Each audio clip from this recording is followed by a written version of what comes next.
Before you go and do your research, once again, you need to understand thematically what you're looking for to guide your ability to look, or you're just going to be looking at everything.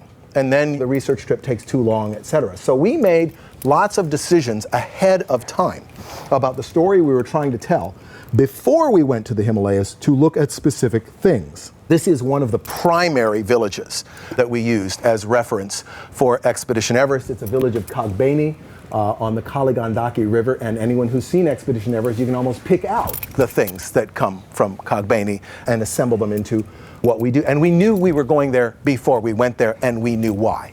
And then there is this interpretive layer. It's important to understand that it is not an effort to copy, because in theory, if you have a powerful editorial theme that you are trying to express through the design, it stands to reason that no pre-existing object is going to automatically fit that theme without some design manipulation. That's the job of the designer, is to take the object and to tweak it so that it clearly expresses this theme. For example, here's two windows. One of them is at Expedition Everest, and one of them is actually in the Himalayas. The one that's in the Himalayas is the cleaner, nicer window that less expresses this sense of adventure and naturalism and closeness to the earth. Here's two photographs of temples. One is in Nepal, one is at Expedition Everest. Of course, the one at Expedition Everest is crustier and simpler and explicitly positions the Yeti on the struts with his little cow skull over his head as the subject of the building.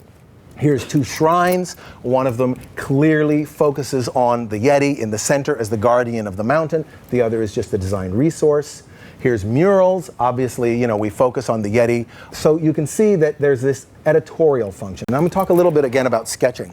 I'm a big advocate of sketching for several reasons, but the most important one is that a photographic record makes no impact on your memory. Everyone's had the experience of picking up a photograph and looking at it and going, where did I take this photograph?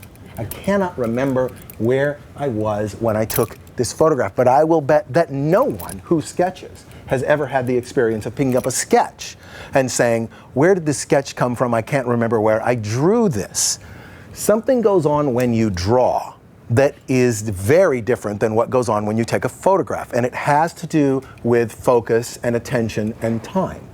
When you draw, you tend to not merely remember the object within the drawing, but the entire context of the act of drawing itself, which means you remember the time of day, you remember the temperature, you remember where you were, who you were with, what you heard, and everything around you. And it is entirely possible, and has indeed happened, that you can find yourself in the field with an art direction problem, and no photographic resources, and no sketch resources, but a clear memory of something else that was there that you didn't sketch, but you saw when you were sketching over here.